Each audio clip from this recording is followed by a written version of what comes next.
So one of the questions that I'm often asked is, for the purpose of personal growth, for the purpose of spiritual growth, does one need to put in effort, or is it a matter of surrender and waiting for grace to happen? And the answer to that question, and before I give you an answer to that question, let me share with you a certain metaphor.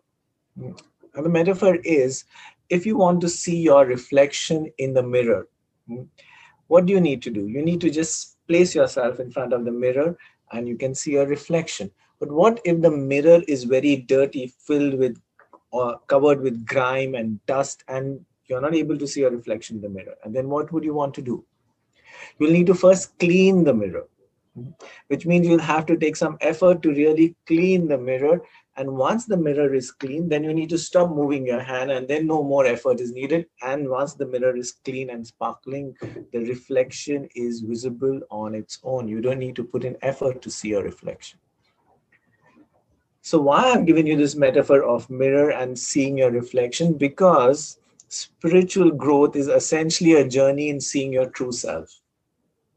And why we cannot see our true self is because the instrument or the faculty that we have to see our true self, which is nothing but the mind, is filled with grime and dust and is very dirty. Now, what do I mean by that?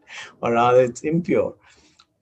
Because the mind is filled with all kinds of impulsive behavior, all kinds of addictive behavior, all kinds of fantasies, all kinds of memories of the past, all kinds of emotional baggage, all kinds of anxieties, and the mind is never in the present moment.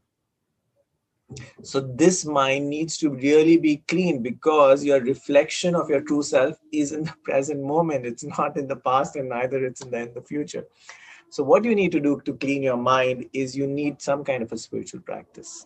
Now that practice could be chanting, that practice could be some kind of a meditation routine, that practice could be, if you're in the path of yoga, following the yams and the niyams, the behaviors and the routines. The practice could be asanas, pranayam, whatever be your practice, but it is a practice in cleansing this mind which is filled with all kinds of impurities.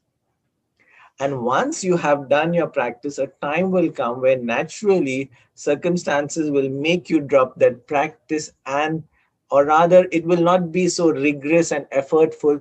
Then naturally you will be able to see yourself in that mirror. And then your practice will no longer be a practice, it will be who you are.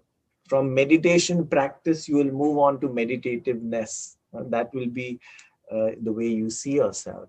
And that's where surrender and grace is needed.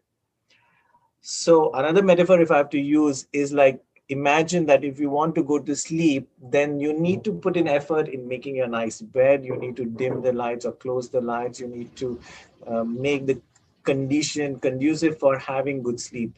But you can't make the effort to go to sleep. The more you try to sleep, you will not be able to sleep. That's where you have to learn to let go. So I'll end with a metaphor which says that spiritual growth or evolution is like riding a bicycle. It has two tires. One tire is effort, willpower, discipline, and the other tire is about surrendering, letting go, and waiting for grace to happen. And both these tires are needed and are equally important. Namaste. Thank you.